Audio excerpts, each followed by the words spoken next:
उनका किस्से अहवालुल आखिरा के नाम से मशहूर थे पंजाबी में। चुनांचे उन्होंने अपने एक पंजाबी शेर में ये कहा कि 13वीं चंद 17वीं सूरज ग्रहण लग सी ओ साले, अंदर माह रमजान ने लिखिया एक रवायत वाले। तो ये जो उनको तो किसने बता दिया था कि पहली रात से मुराद 13वीं है। मालूम होता है अहले इल्म जो उलमा थे वो हदीस के अल्फाज से ही समझ गए थे, वरना वो तो कोई हिसाबदान नहीं थे, ये पता कर लेते। तो आम हदीस है ये, कोई ऐसी लुकी छुपी बात नहीं, बल्कि बहुत मशहूर हदीसों में से एक है। Die Stellenangabe kann der Freund, der die Frage gestellt hat, nachher erfahren. Wir haben alle hier und kann notieren. Es ist interessant, dass diese Prophezeiung des heiligen Propheten sehr bekannt und überall verbreitet war, bis sie in Erfüllung ging in der Person des Imam Mahdi. Und sie haben sogar Gedichte geschrieben über die Prophezeiung und sie haben sehnsüchtig auf die Erfüllung dieser Prophezeiung gewartet. Ein Dichter hat gesagt, und in seinem Gedicht sagt er, es wird überliefert, dass der Mond am 13., er hat nicht vom 1. des Monats gesprochen, am 13. und die Sonne am 28. Es sei, dass er auch wissenschaftliche Kenntnisse hatte, wann diese Daten wirklich sich ereignen, und es wurde festgehalten. इससे बहुत ज़्यादा अहम बात जो इस हदीस को बहुत वजन दे देती है वो ये है कि कुरान करीम में इस पेशगोई का इशारा मौजूद है कि दरअसल उसकी तशरीह है।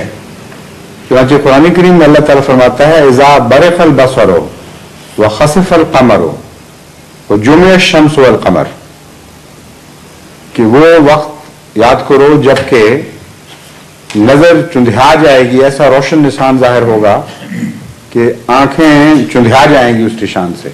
बरक़ल बसरो व खसफ़ल क़मरो, और चांद गहनाया जाएगा। व जुमिअ शम्स वल क़मर, और चांद ही नहीं बल्कि सूरज और चांद इसमें मामले में इकट्ठे किए जाएंगे, यानी एक ही महीने में एक ही जगह। ये तफसील तो नहीं, लेकिन अल्फाज ये हैं जुमिअ शम्स वल क़मर। इसकी तशरीह में ये हदीस है। और सिर्फ यही नहीं बल्कि इससे पहले चले जाएं तो बाइबल में भी इस पेशगोई का जिक्र मिलता है। न्यू टेस्टामेंट में हजरत मसीह ने अपनी दोबारा आमद के निशान के तौर पर ये निशान पेश किया कि जब चांद तारीक हो जाएगा और सूरज रोशनी देना छोड़ देगा, उस वक्त मैं जाहिर हूंगा और लोग दूर दूर से सईद फितरत लोग आएंगे ये निशान देखकर, और जो अकल के कोरे हैं बदकिस्मत लोग वो अपनी छाती पीटेंगे कि वाह अफसोस ये क्या वाकया हो गया, और वो तस्लीम नहीं करेंगे। तो ये निशान कोई इत्तफाकी बात नहीं है कि सिर्फ अहले हदीस ही माने और बाकी इनकार कर दें।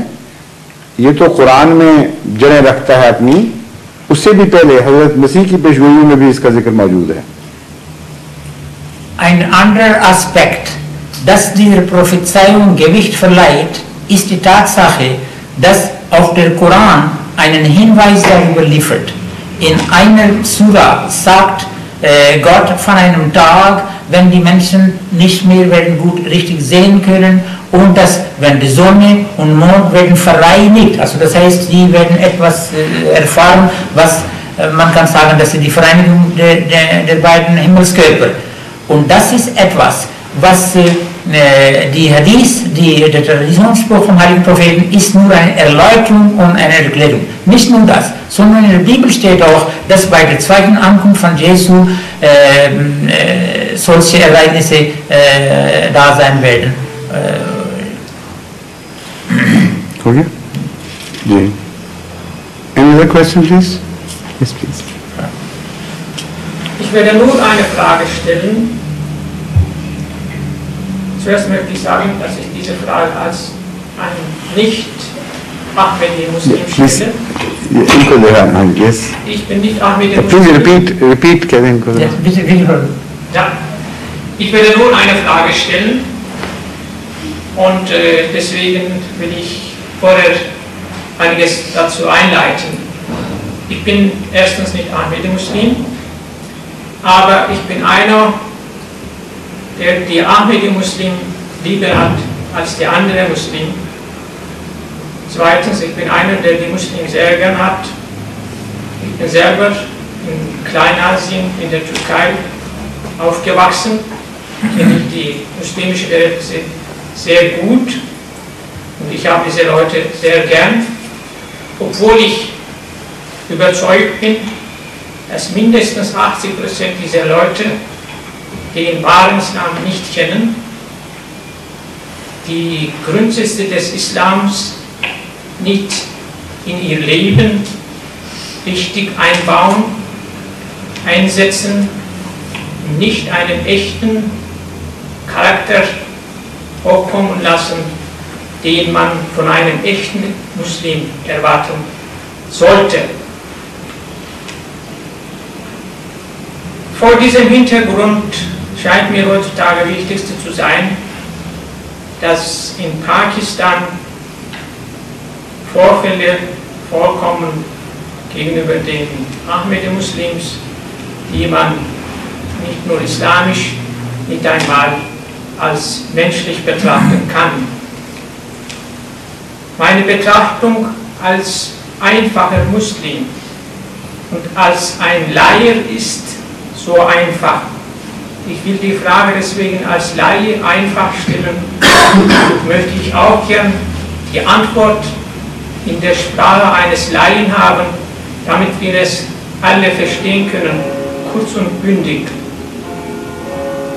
Meine Überlegung ist so, warum dieser Hass zwischen den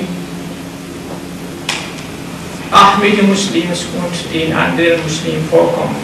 Es gibt einige Sachen sicher, wo sie verschiedene Meinungen haben.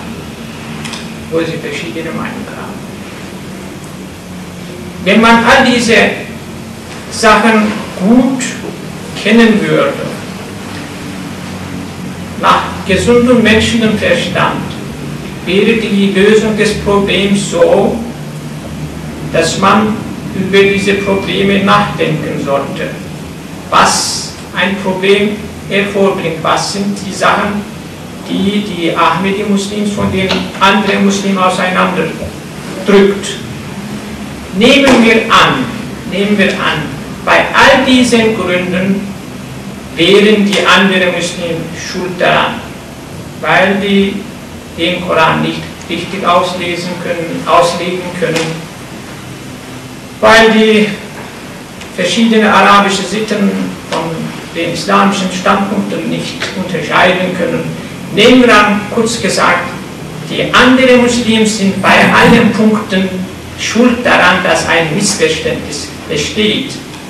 Auch dann wäre die Pflicht, die Ahmadi-Muslims schon da, in dem Sinne, dass sie sich überlegen müssen, wie dieses Missverständnis bei den anderen Muslimen beseitigen können, wie sie dazu beitragen können, obwohl die 100% selber schuld daran sind.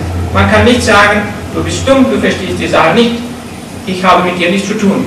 Wenn man weiß, dass man mit ihm zu tun haben muss, sollte man, und wenn man von der eigenen Sache überzeugt ist, muss man über die Sache reden, überhaupt nicht vor dem Problem Angst haben und das Problem beiseite legen und über Äußerlichkeiten reden und das Hauptthema vergessen. Tut das eine Seite, ist genau von der Pflichterfüllung entfernt wie die andere Seite. In dem Sinne sehe ich bei dieser Entwicklung die Pflicht eines Muslims so, wenn er guten Willen hat, er weiß ganz genau, was er bei den anderen, bei den Nicht-Ahmadi-Muslimen zu sagen hat, was die anderen schlecht machen, das muss er mit einer deutlichen, klaren Sprache sagen. Aber die gleiche Person, die gleichen Leute müssten auch unter den Ahmadi-Muslims vielleicht doch darüber reden, was bei denen auch besser sein könnte. Ob diese